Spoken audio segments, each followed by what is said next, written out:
হোসেন মাঝি চরিত্রটির নাম।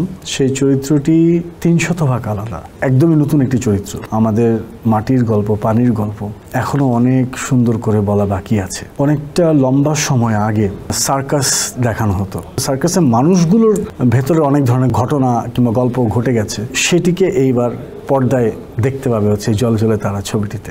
গল্পটা তো হিরো বটেই, এবং শেষে তো অন্যান্য যে চরিত্র আছে তাদেরকে দেখেও ভালো লাগবে এবং মনে হবে যে না, পয়সাটা উসুল হয়েছে। দীর্ঘ 4 বছর পর পর্দায় ফিরলেন জলে জলে তারা সিনেমাটির মাধ্যমে।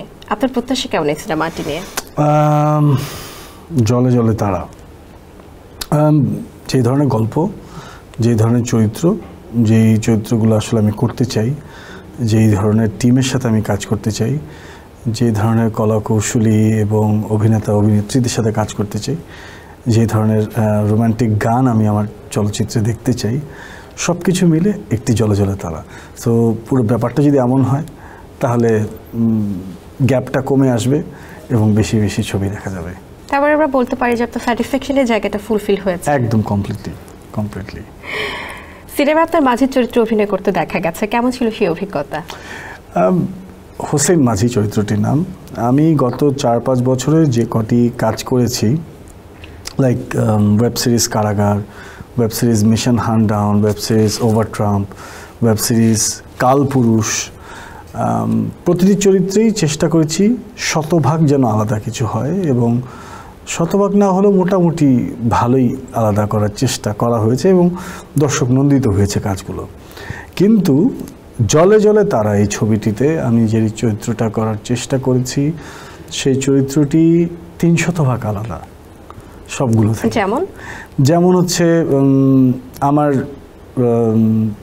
কখনো, যেহেতু আমার নাটক দিয়ে অনস্ক্রিনে কাজ শুরু সেভাবে, সো নাটকেও কখনো আমি এই চরিত্র করিনি, ওয়েব সিরিজও করা হয়নি, একদমই নতুন একটি চরিত্র for the very first time. So সব কিছু মিলে এরকমই আসলে একটা চ্যালেঞ্জিং ক্যারেক্টার করতে চাওয়াটাই ছিল আমার অনেক বেশি ভালো একটা এক্সপিরিয়েন্স। আসলে দর্শকরা কেন এই সিনেমাটি দেখবে আপনি কি মনে করেন? দর্শকরা যদি এই সিনেমাটি দেখে তাহলে তারা বুঝতে পারবে যে আমাদের দেশের গল্প, আমাদের মাটির গল্প, পানির গল্প এখনও অনেক সুন্দর করে বলা বাকি আছে।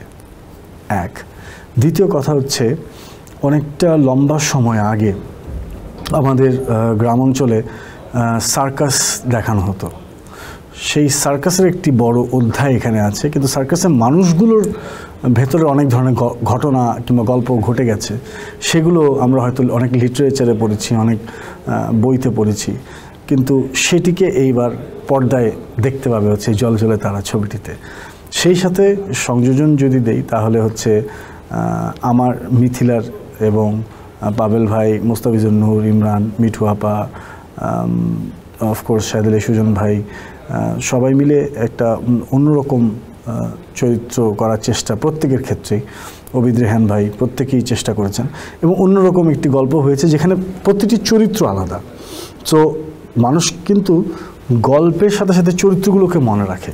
তা আমার মনে হয় যে এখানে গল্পটা তো হিরো বটেই, এবং শেষে তো অন্যান্য যে চরিত্র আছে তাদেরকে দেখেও ভালো লাগবে এবং মনে হবে যে না, পয়সাটা উসুল হয়েছে।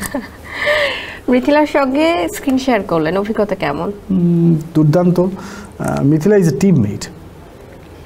মিথিলার সবচেয়ে বড় গুণ আমি মনে করি যে একজন পারফর্মার হিসেবে তার যেটা সবচেয়ে বড় গুণ, সে হচ্ছে সে একজন টিমমেট, যে টিমের সবার সাথে মিলে মিশে কাজ করার যে মানসিকতা, এটা আসলে মিথিলাকে অনেক সাহায্য করেছে এবং পুরো টিম আসলে সেটা চেরিশ করেছে। সো টিমের একজন সদস্য হিসেবে আমিও আসলে খুব আনন্দের সাথে কাজটা করে ফেলতে পেরেছি। সেন্সেশন ক্লাসিক স্ট্রবেরি ও কফি ভ্যারিয়েন্টে